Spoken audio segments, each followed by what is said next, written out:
नमस्कार दोस्तों, मैं धर्मेंद्र कुमार और आप देख रहे हैं धर्मा जीएस मास्टर। दोस्तों, आज से मैं एक नया सीरीज शुरू करने जा रहा हूं। जितने भी सब्जेक्ट हैं सभी को सीरियल वाइज मॉर्निंग में हम लोग कॉन्सेप्ट विथ फैक्ट के माध्यम से समझने का प्रयास करेंगे और इवनिंग में एमसीक्यू के माध्यम से पूरा सब्जेक्ट को मतलब उसके जितने भी चैप्टर हैं सभी को करने का प्रयास करेंगे। हमने यह तय किया है कि पूरे सब्जेक्ट को इन दो तरीकों से करने का प्रयास करेंगे। आज हम शुरुआत करेंगे पॉलिटी से, अर्थात पॉलिटी का पहला चैप्टर का आज हम लोग मॉर्निंग में मतलब अभी कॉन्सेप्ट विथ फैक्ट के माध्यम से समझने का प्रयास करेंगे और शाम में इसी चैप्टर्स को एमसीक्यू के माध्यम से करने का प्रयास करेंगे। तो आज का जो हमारा पहला चैप्टर है संवैधानिक अधिनियम, तो चलिए इसको देखते हैं। सबसे पहले आप समझिए कि संवैधानिक अधिनियम भारत पर ब्रिटिश शासन की ना कानूनी बुनियाद था। अब देखिए कैसे था, तो देखिए यह अधिनियम क्यों लाया गया, क्योंकि ब्रिटिश सरकार को भारत में प्रशासन चलाने के लिए एक स्पष्ट लिखित और वैधानिक ढांचे की आवश्यकता थी। इसीलिए आप देखेंगे कि यह अधिनियम समय समय पर लाया गया ताकि ब्रिटिश भारत में एक प्रकार से सही तरीके से व्यवस्था, अपनी न्यायपालिका, सेना और केंद्र राज्य संबंधों को ना वो सही तरीके से नियंत्रित कर सके। जैसे जैसे भारत में राजनीतिक चेतना बढ़ी, ब्रिटिश सरकार को अपने कानूनों में सुधार करने पड़े। इसीलिए आप देखेंगे कि 1773 से लेकर 1947 तक कई अधिनियम लाए गए, जैसे regulating act 1773, Pitt's India act 1784, government of India act 1858, 1919, 1935, इस तरीके के। तो हम लोग पहले शुरुआत करेंगे पहला एक्ट रेगुलेटिंग एक्ट से और धीरे धीरे बढ़ते बढ़ते हम लोग पूरे संवैधानिक अधिनियम को कर लेंगे और नेक्स्ट मतलब जितने भी पॉलिटी में चैप्टर हैं सारे को इसी तरीके से हम लोग देखने का प्रयास करेंगे। तो चलिए शुरू करते हैं। देखिए आज का पहला हमारा टॉपिक है रेगुलेटिंग एक्ट 1773। अब देखिए रेगुलेटिंग एक्ट 1773 को पहले अच्छे से आप समझिए। अब देखिए इसका उद्देश्य क्या था, तो देखिए इसका उद्देश्य जब इस तरीके से पढ़ेंगे ना तो आपका पीटी और मेंस दोनों मतलब तैयार हो जाएगा। देखिए ईस्ट इंडिया कंपनी के शासन में व्याप्त भ्रष्टाचार, अराजकता और अनियमितताओं पर अंकुश लगाकर ब्रिटिश संसद पर नियंत्रण स्थापित किया गया। अर्थात इस एक्ट का उद्देश्य था कि कंपनी के जो मतलब शासन व्यवस्था था उस पे कहीं ना कहीं ब्रिटिश संसद का नियंत्रण स्थापित करना। इतना ही आप ध्यान रखिएगा। अब इसके बाद हम लोग देखेंगे कि इस अधिनियम का अर्थात रेगुलेटिंग एक्ट का प्रमुख प्रावधान क्या था, इसको हम लोग समझने का भी प्रयास करेंगे। तो देखिए जब आपसे पूछेगा, देखिए पहली बार कंपनी के शासन हेतु लिखित संविधान जैसी व्यवस्था दी गई। आपसे पूछेगा कि पहली बार मतलब लिखित संविधान मतलब कंपनी के शासन हेतु लिखित संविधान की व्यवस्था किस एक्ट के तहत की गई, तो आपका आंसर होगा 1773 के रेगुलेटिंग एक्ट। इस बात को आप ध्यान रखिएगा।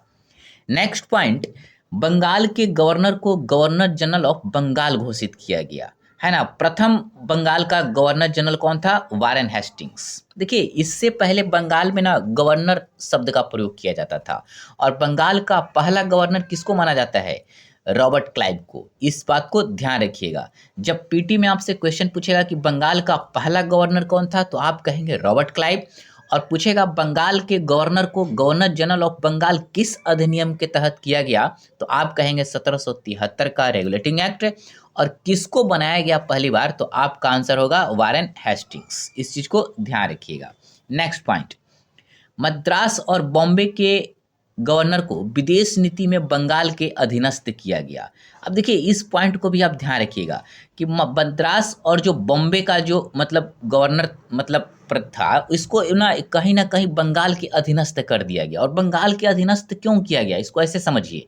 अंग्रेजों को यह अनुभव हुआ कि अलग अलग प्रेसिडेंसी की स्वतंत्र विदेशी नीति से कहीं ना कहीं टकराव और युद्ध की स्थितियां बन जाती है।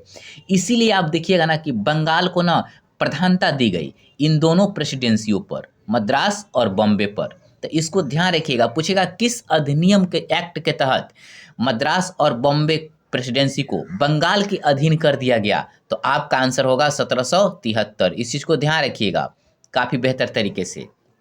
अब देखिए नेक्स्ट पॉइंट, कार्यकारिणी परिषद में 4 सदस्य नियुक्त किए गए।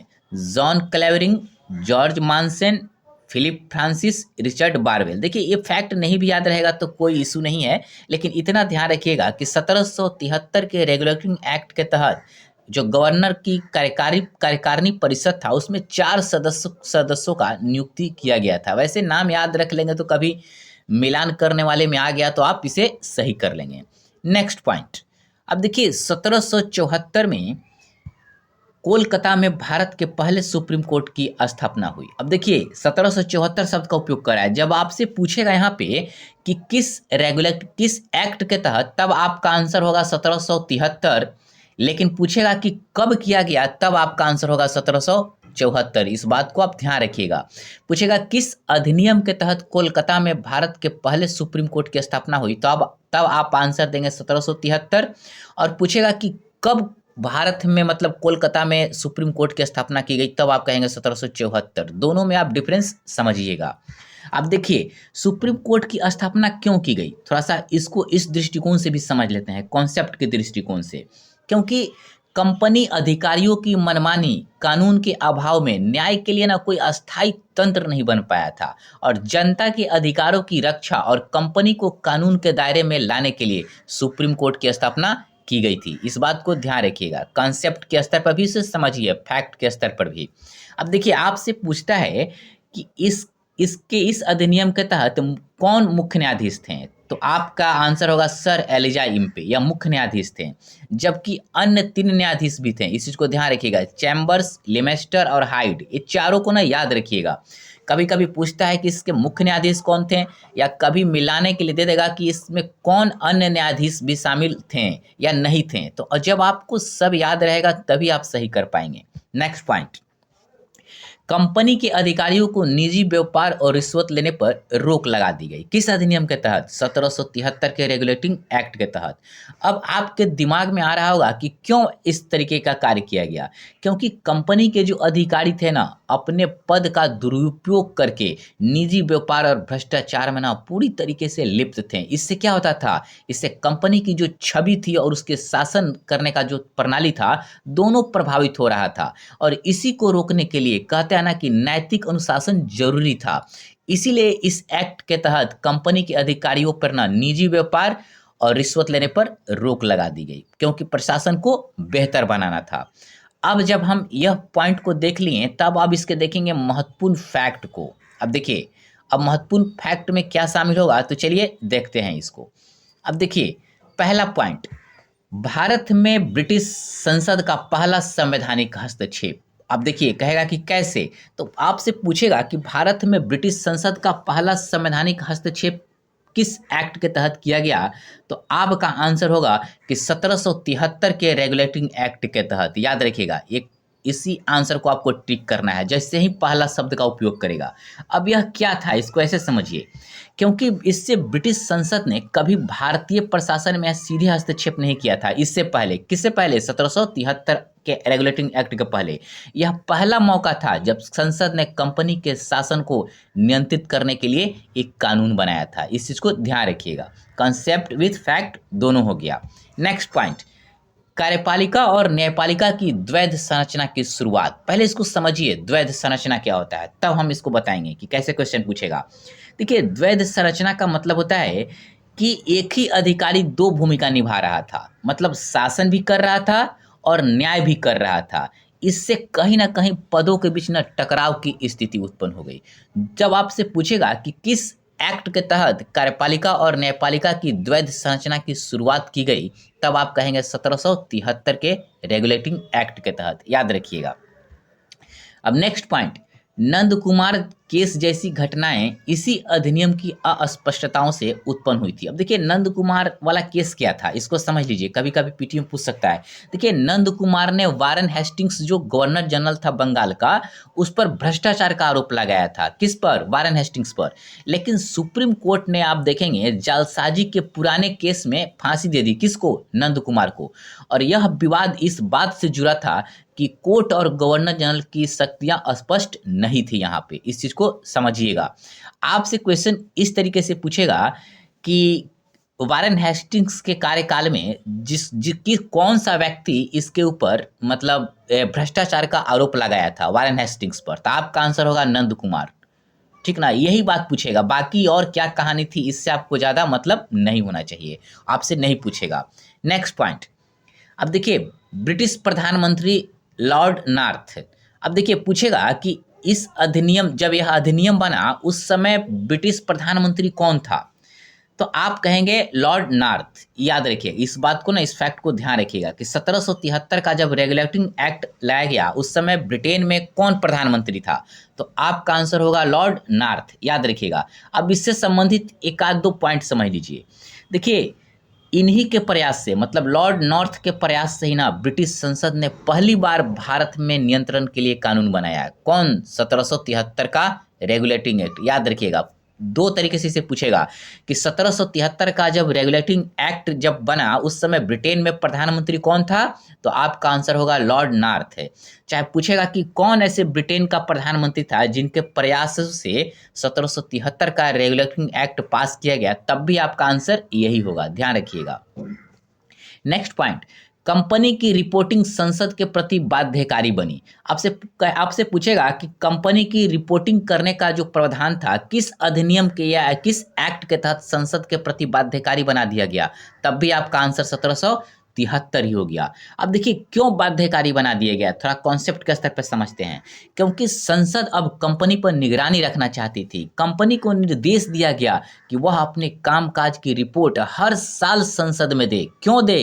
ताकि गड़बड़ियों पर ना लगाम लगाई जा सके और एक प्रकार से बेहतर तरीके से शासन को चलाया जा सके, यही उसका उद्देश्य था। अब नेक्स्ट पॉइंट, भारत में संवैधानिक शासन की नींव पड़ी। आपसे पूछेगा किस एक्ट के तहत भारत में संवैधानिक शासन की नींव पड़ी, तब भी आप कहेंगे 1773 का रेगुलेटिंग एक्ट के तहत, आपका आंसर यही होगा। अब देखिए कैसे मतलब नींव पड़ा, इसको थोड़ा सा समझते हैं विस्तार से। देखिए यह अधिनियम भारत में पहली बार शासन के लिए कानून लेकर आया और इससे स्पष्ट हुआ कि अब कोई भी शक्ति कानून से ऊपर नहीं होगी और यही एक बेहतर शासन प्रक्रिया का ना आधार होता है। इस बात को आप ध्यान रखिएगा। नेक्स्ट पॉइंट, अब देखिए इतना बताने के बाद सीमाएं बताएंगे। इस एक्ट का लिमिटेशन क्या था। देखिए पीटी में तो लिमिटेशन आपसे नहीं पूछेगा, क्या बोलते हैं, सीमाएं और प्रभाव, लेकिन जब मेंस का आंसर लिखेंगे तो यह पॉइंट आपका जानना जरूरी है। अर्थात बीपीएससी का जब मेंस लिखेंगे और अधिनियम से रिलेटेड कोई क्वेश्चन आएगा तो इसको दिखाना जरूरी है। तो चलिए इसको भी थोड़ा समझ लेते हैं सीमाएं को। अब देखिए गवर्नर जनरल और सुप्रीम कोर्ट के अधिकार क्षेत्रों की अस्पष्टता, मतलब इस अधिनियम को भले ही मतलब लाया गया लेकिन तब भी गवर्नर जनरल और सुप्रीम कोर्ट का जो अधिकार था ना, एक प्रकार से सही तरीके से उसका सीमांकन नहीं किया गया, मतलब अस्पष्टता बनी रही। यह इसकी एक सीमाएं थी इस एक्ट की। सेकंड इसका क्या था, मतलब क्या बोलते हैं, सीमाएं, परिषद के सदस्यों के बीच मतभेद बना रहा। अब देखिए गवर्नर जनरल की कार्यकारिणी में 4 सदस्यों का जो नियुक्ति किया गया और एक गवर्नर जनरल, तो कोई भी ऐसा चीज़ लाया जाता था तो इन लोगों में ना मतभेद बढ़ जाता था, मतभेद जारी रहता था। तो यह इसकी ना एक सीमाएं थी, याद रखिएगा। अब देखिए इसका प्रभाव क्या पड़ा, इसको समझते हैं, इस अधिनियम का प्रभाव क्या हुआ, तो इसको थोड़ा सा आप समझिए। देखिए 1781 का संशोधन अधिनियम लाया गया। क्यों लाया गया? देखिए 1773 के रेगुलेटिंग एक्ट में कुछ कमियां रह गई, उसी को सुधार करने के लिए आप देखिएगा 1781 का एक संशोधन अधिनियम लाया गया। देखिए कोई भी नेक्स्ट अधिनियम आता था ना, तो पिछली अधिनियम की गलतियों को सुधार कर नए तरीके से उसको मतलब बनाने का प्रयास किया जाता था। इस बात को आप ध्यान रखिएगा। दूसरा इसका प्रभाव क्या हुआ कि ब्रिटिश शासन का संवैधानिक विकास प्रारंभ हुआ। अब देखिए इसी रेगुलेटिंग एक्ट के साथ आप देखेंगे ब्रिटिश शासन का भारत में ना संवैधानिक विकास शुरू हो गया। यह मतलब प्रभाव तो वैसे बहुत थे, बट आप 2 प्रभाव इंपॉर्टेंट याद रखिएगा, क्योंकि मेंस के आंसर में ज़्यादा शब्दों में आंसर तो लिखना होता नहीं है। तो जब सारे डायमेंशन बताएंगे तो लगभग आपका 370-80, शॉर्ट में पूछेगा तो 70-80 शब्दों में हो जाएगा। तो ज़्यादा याद करने की ज़रूरत नहीं है, क्योंकि विद्वान बनने की आवश्यकता नहीं है। आप उतना ही जानिए जितना एग्ज़ाम की ज़रूरत है। अब हमने एक विशेष मतलब जानकारी आपके लिए एक मतलब दिया है, यहाँ पे इनसाइट बॉक्स करके एक हम बनाए हैं और इसमें आपके लिए लिख दिया हूँ कुछ इंपॉर्टेंट बात। चलिए इसको देख लेते हैं। 1773 का रेगुलेटिंग एक्ट ब्रिटिश संसद के भारतीय प्रशासन में पहले हस्तक्षेप की शुरुआत थी, जिसने भविष्य में एक विधि सम्मत और नियंत्रित शासन प्रणाली की नींव रखी। आपसे पूछेगा यह कि कौन ऐसा रेगुलेटिंग एक्ट था जिससे ब्रिटिश संसद भारत के प्रशासन में पहली बार हस्तक्षेप करना शुरू किया, तो आप कहेंगे 1773 का रेगुलेटिंग एक्ट। इस चीज को ध्यान रखिएगा। यह अधिनियम पूरी तरीके से हम लोगों ने कॉन्सेप्ट विथ फैक्ट के माध्यम से समझ लिया। इससे रिलेटेड हमने 2-3 प्रश्न यहाँ पर दिया है, आप इसको जरूर कर लीजिएगा। देखिए हम इसको पढ़ देते हैं। देखिए भारत का पहला गवर्नर जनरल कौन था, तो आपका आंसर क्या होगा? Warren Hastings. लेकिन जब पूछेगा कि बंगाल का, सॉरी भारत यहाँ लिखा गया है, भारत नहीं, आप इसको ऐसे समझिए कि बंगाल का पहला गवर्नर जनरल कौन था, यहाँ बंगाल कर लीजिएगा। इसको जब हम पीडीएफ देंगे तो सुधार लेंगे, याद रखिएगा। अब देखिए, अब ये पूछेगा कि बंगाल में सुप्रीम कोर्ट की स्थापना कब कहा हो, यहाँ भी आप बंगाले कर लीजिएगा, याद रखिएगा, क्योंकि इसका अधिकार क्षेत्र पूरे इंडिया में नहीं था। इस चीज़ को ध्यान रखिएगा। यहाँ पे थोड़ा टाइपिंग के समय मिस्टेक हो गया है, इस चीज़ को ध्यान रखिएगा। तो सुप्रीम कोर्ट की स्थापना कब और कहाँ हुई, तो 1774 में। आपसे पूछेगा कि किस एक्ट के तहत हुआ, तब आप कहेंगे 1773। लेकिन आपसे पूछेगा कब किया गया, तो 1774। इसको आप सुधार लीजिएगा, भारत को काट करना बंगाल कर लीजिएगा। मैं दोबारा आपको बता रहा हूँ क्योंकि टाइपिंग में ना मिस्टेक हो गया होगा। अब देखिए, अब तीसरा जो क्वेश्चन हमने बनाया था कि मुख्य और अन्य न्यायाधीश कौन थे, तो sir Elijah Impey, Chambers, Lemaistre, Hyde. इसको याद रखिएगा। बाकी बहुत सारे क्वेश्चन इस अधिनियम से बनेंगे। हम जब शाम में एमसीक्यू के माध्यम से जब हम इसको कराएंगे तो आप मतलब खुद समझ जाएंगे। अब देखिए नेक्स्ट अधिनियम को हम लोग देखने का प्रयास करेंगे, 1781 का संशोधन अधिनियम। तो चलिए इसको हम लोग देखते हैं। 1781 का संशोधन अधिनियम, इसको आप सुधार लीजिएगा, भारत की जगह पे बंगाल कर लीजिएगा, ऐसा नहीं सोचिएगा, ठीक ना। अब चलिए 1781 का संशोधन अधिनियम को देखते हैं। सबसे पहले हम लोग शुरू करेंगे कि इसका उद्देश्य क्या था। अब देखिए पहले उद्देश्य समझना जरूरी है किसी भी अधिनियम का। तो देखिए 1773 के अधिनियम से उत्पन्न विवादों और प्रशासनिक उलझनों को सुलझाना, इसका उद्देश्य यही था। अर्थात 1773 के रेगुलेटिंग एक्ट के कारण सुप्रीम कोर्ट और गवर्नर जनरल के बीच टकराव बढ़ गया, अधिकार क्षेत्रों को लेकर ना भ्रम की स्थिति हो गई। अर्थात न्यायिक प्रशासनिक जो उलझने थी ना वो बहुत ज़्यादा बढ़ गई। इसी समस्याओं को हल करने के लिए ना 1781 का अधिनियम लाया गया। इस चीज़ को याद रखिएगा कि 1773 से जो उलझने पैदा हुई थी, अर्थात इसमें जो कमियां रह गई थी, उसी को सुधार करने के लिए 1781 का संशोधन अधिनियम लाया गया। अब इसके प्रमुख प्रावधान क्या थे, चलिए इसको देखते हैं। देखिए सुप्रीम कोर्ट का अधिकार क्षेत्र केवल कलकत्ता नगर तक सीमित कर दिया गया। अब देखिए क्यों सीमित कर दिया गया, तो देखिए पहले कोर्ट पूरे बंगाल पर अधिकार जताने लगा था, जिससे राजस्व अधिकारियों को क्या हो रहा था, कहीं ना कहीं प्रशासन करने में ना उनके बाधा आ रही थी। इसी को रोकने के लिए ना अदालत की शक्ति को सिर्फ कोलकाता शहर तक सीमित कर दिया गया। इस बात को आप ध्यान रखिएगा, पहला पॉइंट। अब देखिए सेकेंड पॉइंट, सुप्रीम कोर्ट केवल ब्रिटिश नागरिकों के मामलों में हस्तक्षेप करेगा। इसको समझिए, मतलब क्यों ऐसा मतलब कहा गया, क्योंकि कोर्ट भारतीयों पर अंग्रेजी कानून ना थोपने लगा था, जिससे क्या हो रहा था, कहीं ना कहीं सामाजिक सांस्कृतिक टकराव बढ़ने लगा। इसीलिए आप देखिएगा ना, कोर्ट को सिर्फ ब्रिटिश नागरिकों तक अधिकार को सीमित कर दिया गया। इस पॉइंट को ना ध्यान रखिएगा आप।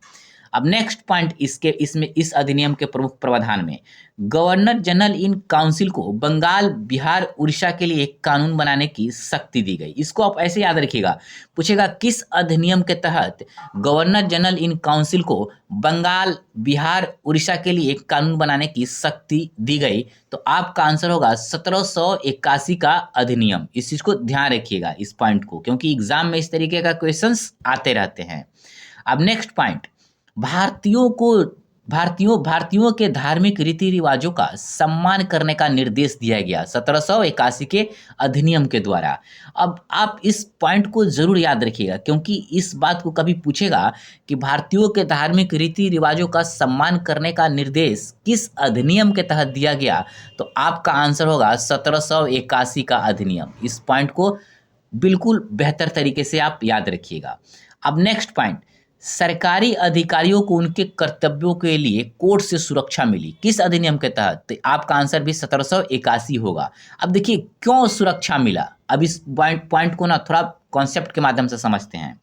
देखिए अधिकारी अपने प्रशासनिक निर्णयों पर कोर्ट के डर से ना निष्क्रिय होने लगे थे, इसीलिए उन्हें सुरक्षा दी गई ताकि वे निर्भय होकर मतलब बिना डरे हुए अपना कार्य कर सकें, जब तक कि वे मतलब कहने जानबूझकर कोई ऐसा गलती न करें, तब तक वो ना बिना डरे अपने कार्यों को सही तरीके से करें, और इस अधिनियम के तहत उनको सुरक्षा देने का काम किया गया। इस फैक्ट को ना आप ध्यान रखिएगा। अब हम इस अधिनियम के कुछ महत्वपूर्ण फैक्ट्स को देखने का प्रयास करेंगे, महत्वपूर्ण तथ्य को। अब चलिए देखते हैं। अब देखिएगा इस अधिनियम को डिक्लेरेटरी एक्ट भी कहा जाता है। अब देखिए आपसे पूछेगा किस अधिनियम को डिक्लेरेटरी एक्ट कहा जाता है, तो अब तब आप कहेंगे 1781 के अधिनियम को। इस पॉइंट को याद रखिएगा, कभी या पीटी में किसी भी एग्जाम में पीटी में इस क्वेश्चन को ना पूछ सकता है, इस बात को ध्यान रखिएगा। अब इसे क्यों डिक्लेरेटरी एक्ट कहा जाता है? क्योंकि इस अधिनियम ने यह स्पष्ट रूप से घोषित किया, क्या घोषित किया, कि किसके पास क्या अधिकार होना चाहिए। यानी इसमें कोई नया कानून नहीं बना, बल्कि पहले से जो मौजूद इस मतलब कानून था ना, उसी को स्पष्ट रूप से ना इसे परिभाषित कर दिया गया। इसीलिए इसे ना डिक्लेरेटरी एक्ट कहा जाता है 1781 के अधिनियम को। अब ध्यान रखिएगा। अब देखिएगा 1781 के अधिनियम के अनुसार ही आप देखेंगे कार्यपालिका और न्यायपालिका के बीच स्पष्ट सीमांकन किया गया। अब क्यों स्पष्ट सीमांकन किया गया, तो ऐसे समझिए। देखिए अब तय कर दिया गया कि गवर्नर जनरल की कार्यपालिका और सुप्रीम कोर्ट की न्यायपालिका दोनों का दायरा क्या होगा। अब जब एक बार दायरा तय हो गया तो इससे क्या हुआ, दोनों संस्थाएं अपने अपने क्षेत्र में कार्य करने लगी। इससे पहले क्या था, 1781 के अधिनियम के पहले स्पष्ट सीमांकन नहीं था, तो कहीं ना कहीं भ्रम की स्थिति उत्पन्न होती थी। लेकिन स्पष्ट रूप से सीमांकन किस अधिनियम के तहत किया गया, तो आपका आंसर होगा 1781 के तहत। इस चीज को ध्यान रखिएगा। नेक्स्ट पॉइंट, हिंदू मुस्लिम पर्सनल लॉ को विधिक मान्यता मिली। आपसे पूछेगा कि किस अधिनियम के तहत हिंदू मुस्लिम पर्सनल लॉ को विधिक मान्यता मिली, तो अब आप कहेंगे 1781 का अधिनियम। अब देखिए यह था क्या, इसको समझिए पहले कि यह था क्या। ऐसे तो फैक्ट आपको याद हो गया, लेकिन था क्या, जब इसको समझ लेंगे तो आप कभी नहीं भूलेंगे। देखिए 1781 से पहले मत आप देखेंगे कि सभी पर एक ही अंग्रेज कानून लागू होता था, चाहे ब्रिटिश नागरिक हो, अंग्रेज हो, मतलब मुस्लिम हो, हिंदू हो, सभी पर। लेकिन 1781 के अधिनियम के अनुसार अब तय किया गया कि धार्मिक मामलों जैसे विवाह का मुद्दा हो, उत्तराधिकार का मुद्दा हो, संपत्ति के मुद्दा हो, मतलब हिंदू मुस्लिम अपने अपने धार्मिक कानूनों के अनुसार डिसीजन पाएंगे। अर्थात यह सांस्कृतिक न्याय की दिशा में इसे एक बहुत बड़ा कदम माना जाता है। इस बात को आप ध्यान रखिएगा। अब चलिए नेक्स्ट पॉइंट। अब देखिए पीटी वाले जितने भी फैक्ट था हम लोगों ने इसको कर लिया। अब हम देखेंगे लिमिटेशन और प्रभाव, जो मेंस के दृष्टिकोण से मोस्ट इंपॉर्टेंट है। देखिए जो टॉपिक मेंस और पीटी के दृष्टिकोण से एक ही तरीके से हो जाएगा उसको एक साथ करेंगे, और अलग अलग जहां करने की जरूरत पड़ेगी वहां अलग अलग करेंगे। तो चलिए सीमाएं को देख लेते हैं, इसका सीमाएं क्या था। तो देखिए केवल तत्काल समस्याओं का समाधान हुआ, दीर्घकालिक नहीं। अब देखिए चाहे यह 1781 का अधिनियम क्यों ना मतलब थोड़ा सुधार करके बना, लेकिन यह दीर्घकालिक समस्याओं को दूर नहीं कर सका। मतलब कुछ हद तक तत्कालिक समस्याओं का दूर किया, यह इसकी ना एक सीमा थी। सेकंड सीमा इसकी क्या थी, भारतीयों को प्रतिनिधित्व नहीं मिला। अब देखिए भारत में ही शासन प्रणाली को चलाया जा रहा था, लेकिन भारतीयों को ही प्रतिनिधित्व नहीं मिलना, यह एक इसकी एक सीमा थी। इस चीज को ध्यान रखिएगा। अब सीमा देखने के बाद ना हम लोग इसका इम्पैक्ट देखेंगे, प्रभाव क्या पड़ा। तो पहला प्रभाव इसी संदर्भ में हम लोग देखेंगे कि 1784 के पिट्स इंडिया एक्ट का मार्ग प्रशस्त हुआ।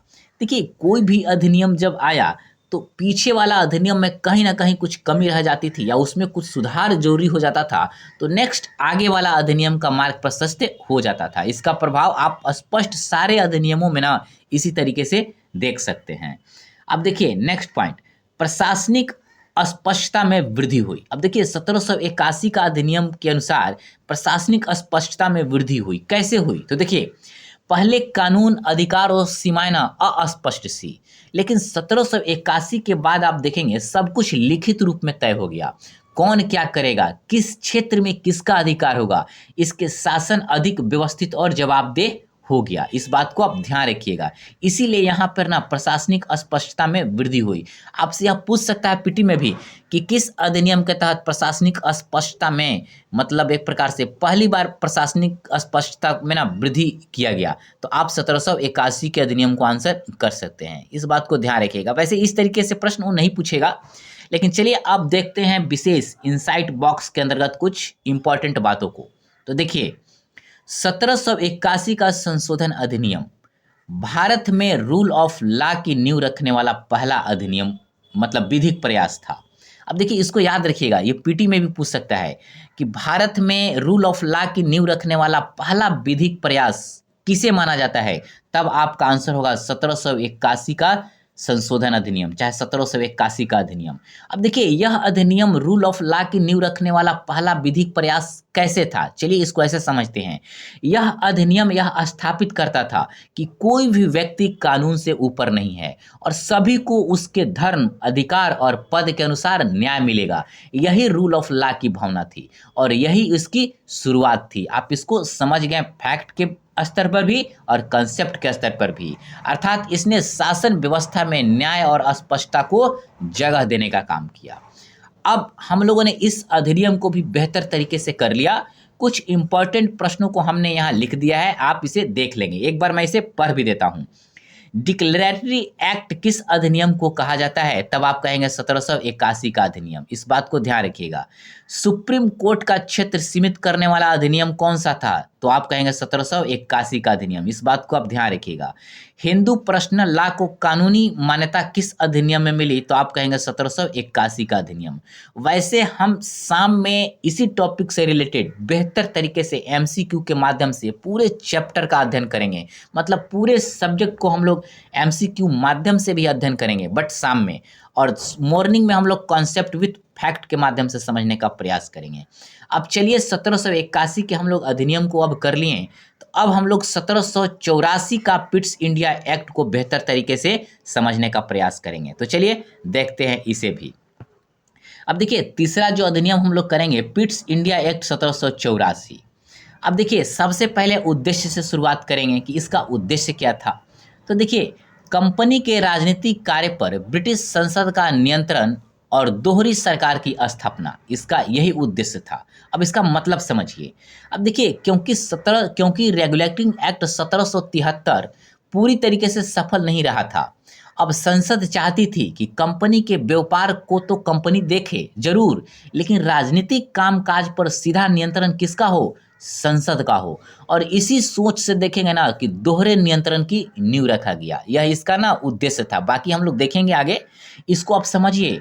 देखिए कब किसी भी टॉपिक का यदि केवल फैक्ट पढ़ेंगे तो लॉन्ग टाइम तक आप याद नहीं रख पाएंगे, लेकिन कॉन्सेप्ट को समझकर फैक्ट याद रखेंगे तो आप लॉन्ग टाइम तक आप उसे बनाए रख सकते हैं। और परीक्षा में क्वेश्चन यदि घुमा कर भी पूछेगा तो आप उसका आंसर करने की स्थिति में होंगे।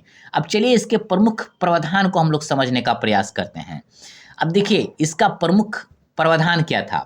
पहला पॉइंट, राजनीतिक और व्यापारिक कार्यों को अलग किया गया। अब देखिए 1784 पिट्स इंडिया एक्ट को हम लोग कर रहे हैं, ध्यान रखिएगा। अब देखिएगा 17 पूछेगा कि राजनीतिक और व्यापारिक कार्यों को किस एक्ट के तहत अलग कर दिया गया, तो आप कहेंगे 1784 के पिट्स इंडिया एक्ट के तहत। इस बात को आप ध्यान रखिएगा।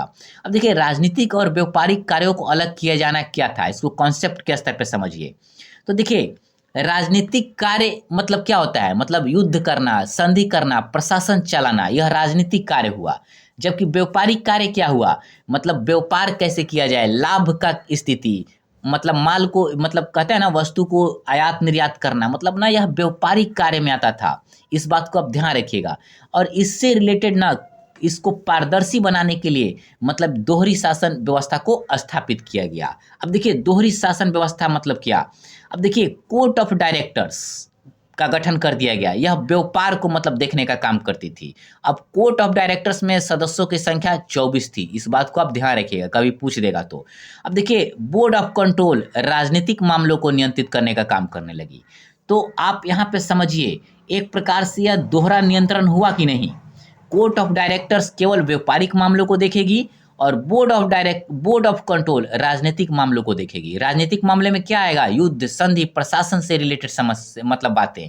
व्यापार में आप देखिएगा व्यापार के तरीके, व्यापार करने का मतलब कैसे किया जाए, लाभ क्या हो रहा है, चाहे वस्तुओं का निर्यात निर्यात, मतलब व्यापार से रिलेटेड समस्त मामलों को कोर्ट ऑफ डायरेक्टर्स देखने लगा। आपसे क्वेश्चन पूछ सकता है पीटी में कि किस एक्ट के तहत मतलब व्यापारिक मामलों को देखने के लिए एक अलग मतलब कोर्ट ऑफ डायरेक्टर्स का गठन किया गया, तो आप कहेंगे 1784 का पिट्स इंडिया एक्ट। चाहे पूछेगा 1784 के पिट्स इंडिया एक्ट के तहत व्यापारिक मामलों को देखने के लिए किसको मतलब नियुक्त किया गया, चाहे बनाया गया, तो आप कहेंगे कोर्ट ऑफ डायरेक्टर्स। याद रखिएगा। इसी प्रकार से क्वेश्चन बन सकता है राजनीतिक मामलों के लिए, तो आप बोर्ड ऑफ कंट्रोल ध्यान रखिएगा। इस दोनों पॉइंट को ना बिल्कुल आप याद रखिएगा। नेक्स्ट पॉइंट, अब देखिए गवर्नर जनरल की परिषद अब 3 सदस्यीय कर दी गई। अब देखिए पहली बार जब हम लोग पढ़े थे कि गवर्नर जनरल की कार्यकारिणी में 4 सदस्य होता था गवर्नर जनरल के अलावा, लेकिन अब घटाकर 3 सदस्यीय कर दिया गया। आपसे क्वेश्चन पूछेगा कि किस एक्ट के तहत गवर्नर जनरल की परिषद की संख्या घटाकर 4 से 3 कर दी गई, तब आपका आंसर भी 1784 होगा। इस फैक्ट को याद रखिएगा जरूर। अब नेक्स्ट आप देखिए, अब आपको लग रहा होगा कि पहले एक चीज और यहाँ समझ लीजिए कि क्यों 3 सदस्यीय कर दिया गया, मतलब 4 सदस्य घटाकर 3 क्यों कर दिया गया, थोड़ा फैक्ट के स्तर पर भी समझ लीजिए। तो देखिए ताकि निर्णय प्रक्रिया में तेजी और स्पष्टता आ सके। अब देखिए आप सुने होंगे ना कि ज्यादा जोगी मठ उजार, एक गांव में कहते हैं कि ज्यादा जोगी होगा मठ उजार हो जाता है, तो ज्यादा लोग होने से ना काम बिगड़ता है, इसीलिए ना घटाकर 3 सदस्यीय कर दिया गया। क्यों, इसका फायदा क्या हुआ, ताकि निर्णय प्रक्रिया में ना तेजी और स्पष्टता आ सके। पहले परिषद में जहां 4 सदस्य होते थे तो अक्सर विवाद और मतभेद होता था, लेकिन 3 सदस्य करने से क्या हो गया, संतुलन स्थापित हुआ और निर्णय में ना कहीं तेजी आई। इस बात को आप ध्यान रखिए। अब नेक्स्ट पॉइंट, ब्रिटिश संप्रभुता की औपचारिक घोषणा। आपसे पूछेगा किस अधिनियम के तहत या एक्ट के तहत ब्रिटिश संप्रभुता की औपचारिक घोषणा कर दी गई, तब भी आपका आंसर होगा 1784। अब देखिए ब्रिटिश संप्रभुता की औपचारिक घोषणा मतलब क्या। अब देखिए इसका मतलब था कि अब ब्रिटेन की संसद ने स्पष्ट रूप से यह घोषित कर दिया कि भारत में अंतिम अधिकार ब्रिटिश ताज का है, अर्थात क्राउन का है, ना कि सिर्फ कंपनी का। इस बात को ध्यान रखिएगा। इसीलिए कहा जाता है कि ब्रिटिश संप्रभुता की औपचारिक घोषणा 1784 के पिट्स इंडिया एक्ट के तहत किया गया। इस बात को आप ध्यान रखिएगा। नेक्स्ट पॉइंट, कंपनी केवल प्रशासनिक एजेंसी बन गई। अब देखिए क्यों प्रशासनिक एजेंसी बन गई, क्योंकि अब कंपनी की भूमिका एक एजेंट की तरह हो गई जो ब्रिटिश सरकार के निर्देशों को भारत में लागू करती थी। अर्थात अब जो पहले स्वयं निर्णय लेती थी, अब स्वयं निर्णय लेने की जो उसकी संप्रभुता थी कंपनी की, कहीं ना कहीं वो उसे समाप्त कर दिया गया। इस बात को ध्यान रखिएगा। इस तरीके से भी पूछ सकता है कि कंपनी का जो संप्रभुता था, जो निर्णय लेने की संप्रभु शक्ति था, किस अधिनियम के तहत समाप्त कर दिया गया, तो आप कहेंगे 1784 के अधिनियम के तहत जो कंपनी की डिसीजन लेने की जो संप्रभुता थी उसे समाप्त कर दिया गया। यदि क्वेश्चंस में वो घुमाने का प्रयास करेगा ना, तो इस तरीके से क्वेश्चंस बनेगा। तो आप कॉन्सेप्ट विथ फैक्ट दोनों तरीके से अपने को स्ट्रांग बनाइए, कैसा भी क्वेश्चन आए आप आंसर कर सकें। अब नेक्स्ट पॉइंट, हम लोग जब इसका देख लिए प्रमुख प्रावधान को, तो अब हम लोग इससे जुड़े महत्वपूर्ण फैक्ट को देखेंगे। पिट्स इंडिया एक्ट 1784 से जुड़ा हुआ, तो चलिए देखते हैं। अब देखिए अधिनियम का नाम ब्रिटिश प्रधानमंत्री विलियम पिट यंगर के नाम पर रखा गया। देखिए इससे क्वेश्चन क्या बनेगा कि 1784 का पिट्स इंडिया एक्ट का नाम किस प्रधानमंत्री के नाम पर रखा गया, तो आप याद रखिएगा विलियम पिट यंगर के नाम पर इस अधिनियम का नाम रखा गया था। इससे यदि पूछेगा तो यही पूछेगा और ज्यादा नहीं पूछेगा। तो चलिए आप देखते हैं। Next point, board of control की स्थापना से संसद का सीधा नियंत्रण स्थापित हुआ। अब देखिए सीधा नियंत्रण स्थापित हुआ, इसको समझिए। देखिए बोर्ड ऑफ कंट्रोल के माध्यम से ब्रिटिश मतलब कहीं ना कहीं ब्रिटिश संसद कंट्रोल करना शुरू कर दी। अर्थात इस बोर्ड में ब्रिटिश मंत्रिमंडल के सदस्य थे जो कंपनी के राजनीतिक मामलों में ना आदेश देने का काम करते थे। इससे ब्रिटिश सरकार को भारत के मामलों में क्या हुआ, सीधा एक प्रकार से हस्तक्षेप करने का मौका प्राप्त हो गया। इस बात को आप ध्यान रखिएगा। नेक्स्ट पॉइंट, कंपनी की राजनीतिक संप्रभुता समाप्त हो गई। हम पहले ही इस बात को क्लियर कर दिए कि पूछेगा कि कंपनी की राजनीतिक जो संप्रभुता थी डिसीजन लेने की किस अधिनियम के तहत चाहे किस एक्ट के तहत समाप्त कर दिया गया, तो आप कहेंगे 1784 के पिट्स इंडिया एक्ट के तहत। इस बात को आप ध्यान रखिएगा। अब इसको थोड़ा कॉन्सेप्ट के स्तर पर समझिए। अब संप्रभुता समाप्त कैसे हुई, क्यों? क्योंकि अब युद्ध और शांति और विदेशी संबंध जैसे विषयों पर डिसीजन लेने का काम संसद के नियंत्रण वाले बोर्ड के हाथों में आ गया। इस बात को आप ध्यान रखिएगा। कंपनी अब राजनीतिक रूप से स्वतंत्र नहीं रही, जबकि 1784 के पहले ना कंपनी इस मामलों में डिसीजन लेती रही थी, लेकिन 1784 के बाद युद्ध हो, शांति हो, विदेशी संबंध हो, इस पे डिसीजन लेने का जो संप्रभुता था कंपनी का वह समाप्त हो गया। इस बात को आप ध्यान रखिएगा। अब देखिए, पीटी से रिलेटेड जितने भी फैक्ट थे हम लोगों ने कर लिया। अब मेंस के रिलेटेड से मतलब देखिए, मेंस के लिए वो आगे वाला जो हम लोग किए हैं वो भी इम्पोर्टेंट है, लेकिन मेंस में ना हम जब बताने के बाद उसका कुछ सीमाएं बताते हैं, उसका कुछ प्रभाव बताते हैं, कुछ सुधार बताते हैं, उसका निष्कर्ष देते हैं, तो इसी दृष्टिकोण से हमने सीमाएं और प्रभाव को भी बताने का प्रयास किया है। तो नेक्स्ट हम लोग अब सीमाएं देखेंगे, मतलब इसका लिमिटेशन क्या था, किसका? 1784 के पिट्स इंडिया एक्ट का। तो चलिए इसको भी थोड़ा समझ लेते हैं। अब देखिए, पहली सीमाएं, दोहरी सरकार प्रणाली जटिल और अस्पष्ट थी। अब कैसे थी? तो देखिए ऐसे समझिए। देखिए, दो प्रकार का निकाय बन गया। अब देखिए, एक बोर्ड ऑफ कंट्रोल और दूसरा कोर्ट ऑफ डायरेक्टर्स। अब देखिए, एक ही कंपनी को चला रहे थे दोनों, बोर्ड ऑफ कंट्रोल भी और बोर्ड ऑफ डायरेक्टर। तो कहीं ना कहीं जैसे संप्रेषण कम्युनिकेशन होता है ना, और अधिकार और जवाबदेही में भ्रम पैदा हुआ। अब भ्रम पैदा होने से क्या होता है, कहीं ना कहीं जो प्रशासन का काम होगा धीमा हो जाएगा और उसमें ना जटिलता स्थापित हो जाएगी। यह इसकी एक सीमा थी, इस बात को ध्यान रखिएगा। नेक्स्ट जो इसकी सीमा थी कि जनता के प्रति कोई जवाबदेही नहीं थी। अब देखिए, आप जनता के लिए ही सब कुछ करते हैं, लेकिन जनता के प्रति ही कुछ कोई जवाबदेही नहीं होना, यह इसकी ना एक बहुत बड़ी सीमा थी। इस पॉइंट को लिख देना है। देखिए, दो सीमा हम लोग देख लिए, और इसी को थोड़ा सा मेंस में प्रश्न में आएगा तो थोड़ा सा इसको बढ़ाकर मतलब व्याख्या करके लिख देना है, आपका आंसर हो जाएगा। नेक्स्ट पॉइंट, प्रभाव। अब प्रभाव को देखिए समझिए। ब्रिटिश सरकार का भारतीय प्रशासन पर प्रत्यक्ष नियंत्रण स्थापित हुआ। अब इस बात को समझिए, अब प्रत्यक्ष नियंत्रण कैसे स्थापित हुआ? तो देखिए, बोर्ड ऑफ कंट्रोल के जरिए सरकार अब सीधे निर्देश दे सकती थी और गवर्नर जनरल को उन आदर्शों को मानना क्या था, बाध्यकारी हो गया। इससे ब्रिटिश सरकार सीधे शासन में क्या बन गई, भागीदारी करने लगी। इस बात को ध्यान रखिएगा। अब देखिए, ऑब्जेक्टिव क्वेश्चन इससे कैसे बनेगा कि ब्रिटिश सरकार का भारतीय प्रशासन पर प्रत्यक्ष नियंत्रण किस अधिनियम के तहत स्थापित हुआ? तब आप कहेंगे 1784 के पिट्स इंडिया एक्ट के तहत। आप समझिएगा कॉन्सेप्ट को, तभी आप बेहतर तरीके से इसे लॉन्ग टाइम तक याद रख सकते हैं। यह पहला प्रभाव था।